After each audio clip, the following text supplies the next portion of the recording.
အားလုံးပဲမင်္ဂလာပါဒီနေ့မှာကျွန်တော်က video editing software ကောင်းကောင်းလေးတစ်ခုနဲ့မိတ်ဆက်ပေးခြင်းနဲ့အဲ့ဒီကောင်ရဲ့ကောင်းတဲ့ချက်ကကျွန်တော်တို့ free ရတယ် license တွေပါဝယ်စရာလည်းမလိုဘူးနောက်တစ်ခါကျွန်တော်တို့ Premiere Pro တို့လိုမျိုးလဲ credit တွေပါလုပ်စရာမလိုဘူးပြီးရင်ကျွန်တော်စီကိုခဏခဏလာမေးတယ်ကျွန်တော်အရင်နှစ်လောက်တုန်းကတင်ခဲ့တဲ့ Wednesday Filmora က video ပြတ်သွားတယ်ပေါ့နော်အဲ့တော့အဲ့ video လေးကကျွန်တော်တို့ဘာလို့ပြတ်သွားလဲဆိုတော့ကျွန်တော်တင်ထားတဲ့ version လေးက crap version လေးဖြစ်တဲ့အတွက် YouTube ကနေဒီ version ကိုသူက crap လုပ်ထားတဲ့အတွက်လက်မခံဘူးဆိုပြီးတော့ဖျက်ပစ်လိုက်တယ်အဲကြောင့်ဒီနေ့မှာကျွန်တော်ကအစားထိုးအနေနဲ့ပေါ့နော်ဒီ DaVinci Resolve ဆိုတဲ့ကျွန်တော်တို့ video editing software လေး down နီး set လုပ်နေပြောချင်တယ်အဲ့ဆိုဒီကောင်လေးရဲ့အားသာချက်ကသူက free ဖြစ်တယ်သူရဲ့ pro version လည်းရှိတယ်ဒါပေမဲ့ pro version နဲ့ free နဲ့ကဘာမှသိမကွာဘူး editing လုပ်တဲ့နေရာမှာ effect တွေရော title တွေရောအကုန်လုံးနီးနီးအတူတူပဲဖြစ်တယ်အဲကြောင့်ဒီနေ့မှာကျွန်တော်က free လဲရတယ် professional video editing software တွေထက်လည်းရင်မောင်တန်းနိုင်တယ်နောက်တစ်ခါကျွန်တော်တို့ rendering ထုတ်တာတို့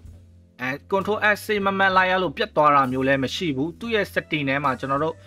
ဒီ editing လုပ်နေရင် auto save ထားတဲ့ setting တွေလည်းပါတဲ့အချက်တွေရှိတယ်ပေါ့နော်အဲဒါကြောင့်ဒီနေ့မှာကျွန်တော်က DaVinci Resolve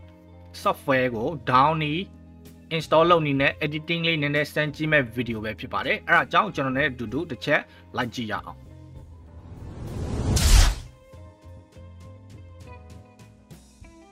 အဲ့တော့အဲ့ DaVinci Resolve ဆိုတဲ့ software လေးကိုကျွန်တော်တို့ဒီ Google search ကနေပဲပေါ့နော်ဒီစလုံးပေါင်းလေးအတိုင်းပဲကျွန်တော်တို့ရှာလိုက်ပါမယ်ရှာပြီးရင်ကျွန်တော်တို့သူ့ website ပေါ့နော်သူ့ website ဒီ website လေးကိုကျွန်တော်တို့တစ်ချက်နှိပ်ဝင်ပေးမယ်နော်ပြီးတော့ရင်တော့ကျွန်တော်တို့ဒီအောက်နားလေးမှာပေါ့နော်သူက version 2မျိုးရှိတယ် DaVinci Resolve ရဲ့ DaVinci Resolve Studio ဆိုပြီးတော့2မျိုးရှိရပေါ့နော်အဲ့ဆို Studio version ကတော့ပတ်စံပေးပြီးဝယ်ရပြီမဲ့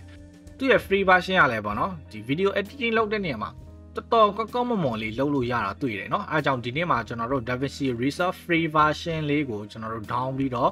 သုံးကြည့်ရအောင်အဲဆိုတော့ကျွန်တော်တို့ download now ကိုတစ်ချက်နှိပ်မယ်နှိပ်ရင်တော့ OS တွေရွေးခိုင်းနေပေါ့နော် Mac OS လား Mac ဆိုရ MacBook ကင်ထားရဲဆိုရင်လည်းအဆင်ပြေတယ် Linux လား Windows လားပေါ့နော်အဲဆိုတော့သူက beta version လည်းပေးထားတဲ့အတွက်ကျွန်တော်တို့ beta version တော့မ down တော့ဘူးဒီအောက်က DaVinci Resolve ပေါ့နော်ဒီ stable ပေါ့နော်ကျွန်တော်တို့ stable version Windows အတွက်လေးကိုကျွန်တော်တို့စမ်းပြီးတော့ download ဆွဲကြည့်ရအောင်เนาะကဲနော်အဲ့ဆိုကျွန်တော်တို့အခု download နှိပ်လိုက်တာနဲ့သူက first name last name email ကိုယ့်ရဲ့ information လေးအနည်းငယ်ကိုဖြည့်ပေးဖို့လိုတယ်အဲ့ဆိုတော့ကျွန်တော်တို့ကတိတ်မရေးတော့ဘူး register and download ပေါ့နော်ဒီအောက်ကဟာလေးကိုပဲနှိပ်ပြီးတော့ကျွန်တော်တို့ download ဆွဲရအောင်เนาะအဲ့ဒါဆိုရင်တော့ကျွန်တော်တို့ကို zip file လေးတစ် file down ဖို့ပေါ့နော်တစ်ချက်တက်လာပါမယ်ဒီ zip file လေးရဲ့ size ကတော့ 3.35 GB ပေါ့နော်3 GB ရှိတယ်အဲ့ဒါလေးကိုကျွန်တော်တို့ download ဆွဲလိုက်ရအောင် A few moments later ဆိုတော့ကျွန်တော်တို့ဒါ software လေးကလည်း download ပြီးသွားပြီ software လေး download ပြီးသွားတဲ့အနေအထားမှာ top zip လေးနဲ့လာတယ်ဆိုတော့ကျွန်တော်တို့ open နဲ့ဖွင့်ပြီးတော့မှဒီ zip file လေးကိုကျွန်တော်တို့ desktop ပေါ်ပေါ့နော်အရင်ဆုံး install mount တွင်းလိုက်မယ်နော်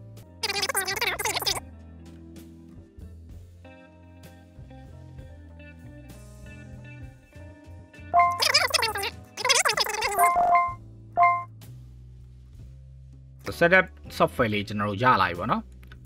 ဖြည့်ချပြီးပြီဆိုရင်တော့ကျွန်တော်တို့ setup software လေးရလာပြီအဲဆိုတော့အဲ့ setup software လေးကိုကျွန်တော်တို့နှစ်ချက်เนาะ double click နှိပ်ပြီးတော့ setup အရင်ဆုံး mount သွင်းကြည့်ရအောင်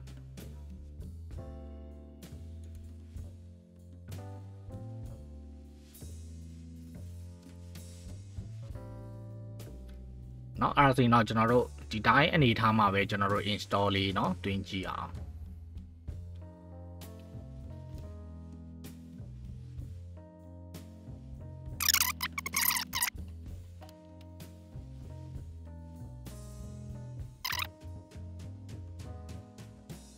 တွင်းပြီးတဲ့အနေထားမှာတော့ finish ပြသွားရယ်เนาะ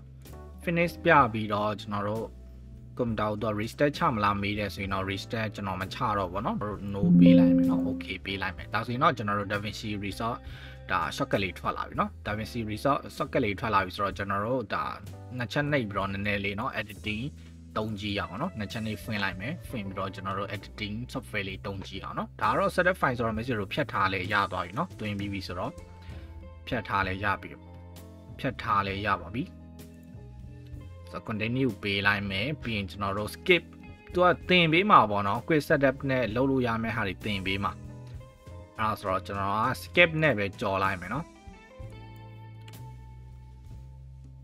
skip နဲ့ပဲကြော်ပြီးတော့video အရင်ဆုံး launch လုပ်လိုက်မယ်ပေါ့နော်သူရဲ့ဒီအနေအထားလေးတစ်ချက်ကြည့်ချင်တာ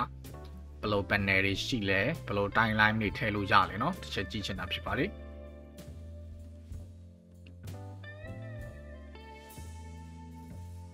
โอเคเนาะအဲ့ဒါဆို panel ကြီးပွင့်လာတော့ mic တယ် style ကြီးကလုံးဝ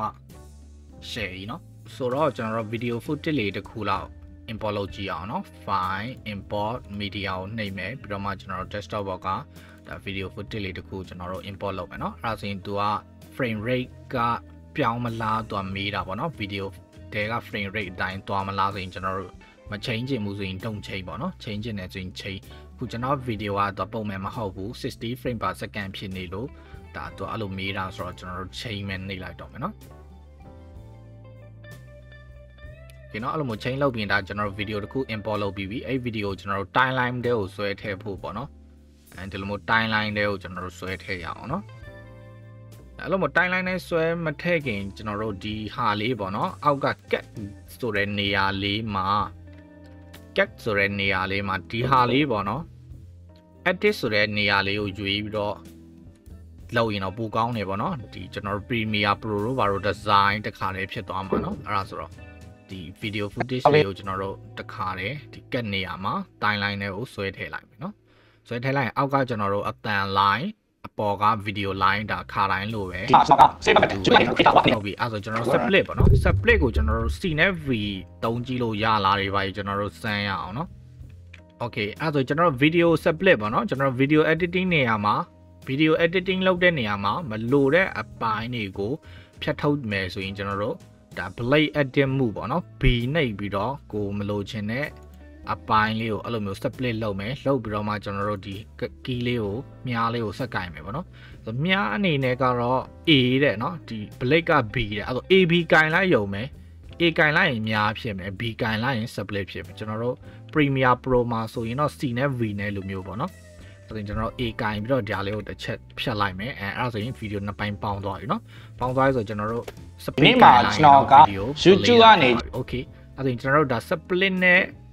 ရိုးနိုင်တာနဲ့ရပြီဆိုတော့ translation လေးတွေထည့်ကြည့်ရအောင်เนาะ translation အနေနဲ့ကကျွန်တော်တို့ effect ထဲမှာပေါ့เนาะ video translation မှာမြများလေးတော့တွေ့တယ်เนาะ arrow iris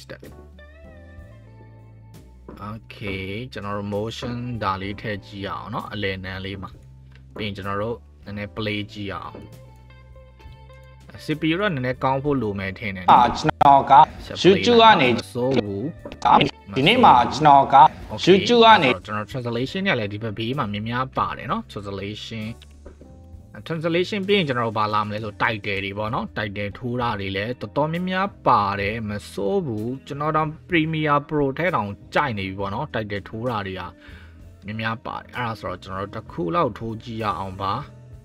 တခုလောက်ဘာလေးရွေးကောင်းမလဲဒါလေးဒီကောင်လေးထိုးကြည့်ရအောင်เนาะဒါဒီနားလေးကိုထည့်လိုက်မယ်ထည့်ပြီးတော့ရင် what အနေနဲ့ပေးတဲ့ saver button လေးကိုကျွန်တော် unboxing ပေးမှာ okay ပေးတဲ့ saver button လေးထိုးပေးမှာ okay အဲ့တော့ကျွန်တော်စာလေးတွေပြင်ဖို့အတွက်ကတော့နှစ်ချက်နှိပ်ပြီးတော့ပြင်ရအောင်ဒီဘက်မှာ channel ဒီ simple ဘက်မှာကျတော့အောက်မှာလား simple right မှာကျတော့ DAVINCI လားမသိဘူးเนาะ DaVinci RESOLVE DaVinci Resolve အဲ့လိုမျိုး enter ခေါက်လိုက်မယ်အောက်လေးရောက်သွားအောင်เนาะခေါက်လိုက်မယ်ဟုတ်ပြီအဲ့ဒါဆိုရင်ကျွန်တော်တို့ channel DTA ကနေ DaVinci Resolve အသုံးပြုနည်းပေါ့เนาะအနေနဲ့ပေးတဲ့ saver button Resolve အသုံးပြုနည်းလို့ပါကျွန်တော်တို့ဒါလေးစာလေးနှစ်ချက်ထည့်ပြီးတော့ပမာလိုရေးကြည့်ရအောင်เนาะ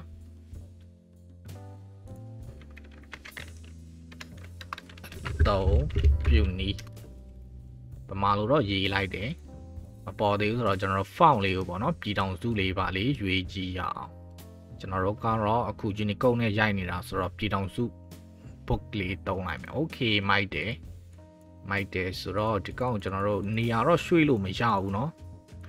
ဒီတက်မှာပဲပေါ်မှာနေရာရွှေ့ခွင့်တော့မရှိဘူး speed လဲချိန်လို့ရလောက်ပါတယ်ဒါကျွန်တော်ကဥပမာလေးစမ်းပြလိုက်ခြင်းဖြစ်ပါတယ် speaker လိုမျိုးဆွဲချက်ရင်တော့ကျယ်မလားပေါ့နော်ဆွဲချက်ကြည့်လို့ okay ဆွဲချက်ရင်ကျယ်ပါလေ ပေးတဲ့ saver button လေးကိုကျွန်တော် ကြာချိန်ပေါ့နော် လုပ်ချင်တယ် animation ကတော့ animation ကတော့နည်းနည်းမြန်နေเนาะအဲ့ဒါကျွန်တော်နောက်မှပဲဒါဆန်းလိုက်မယ်အဲ့ဒါဆိုတော့ကျွန်တော်တို့ split အဆင်ပြေတယ် ဒီနေ့မှာကျွန်တော်က YouTube ကနေကျွန်တော်တို့ creator award အနေနဲ့ပေးတဲ့ saver button လေးကိုကျွန်တော် စတဲ့ထိုးလိုက်လည်းအများကြီးပါတယ်အဲ့ဆိုတော့ကျွန်တော်တို့ရိုးရိုးပေါ့နော်ရိုးရိုး editing လေးလုပ်မယ်ဆိုရင်မိုက်ပြီเนาะအဲ့ဆိုတော့ကျွန်တော်export ပေါ့နော်အချောထုတ်ကြည့်ရအောင် export အချောထုတ်မယ်ဆိုတော့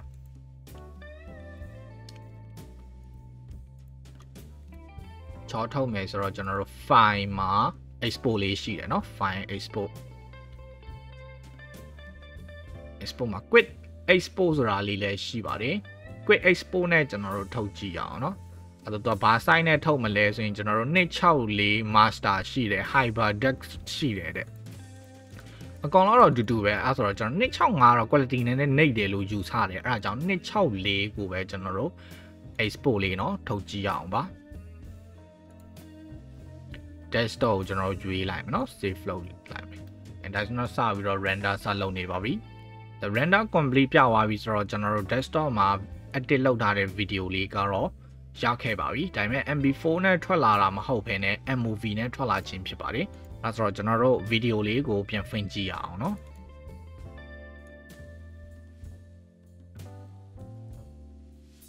okay အပြင်ကျွန်တော်တို့စာတန်းထိုးလေးပါလေးလဲမိုက်တယ်ကျွန်တော်တို့5စက္ကန့်လောက်ပဲ try ကြည့်လိုက်တာဖြစ်ပါတယ်အဲ့ဒါဆိုတော့မိတ်ဆွေတို့ဒီ video လေးကတော့ဒီလောက်ပါပဲဒီ video လေးကကျွန်တော်ဒါ DaVinci Resolve စမ်းပြီးတော့တွင်ကြည့်တယ်သုံးကြည့်တယ်ပြီးရင် software အနေထားကလည်းကျွန်တော်တို့ free ပေးထားတဲ့အတွက်တာမန်ပေါ့နော် video edit လောက်ဆိုရင် Wednesday Filmora တို့ဘာလို့လောက်ဆိုရင်အဆင်ပြေမယ်လို့ယူဆတယ်လို့ပြောရင်းနဲ့ဒီ video လေးကတော့ဒီလောက်ပါပဲမိတ်ဆွေတို့အားလုံးပဲဘေးကင်းလုံခြုံကြပါစေ be safe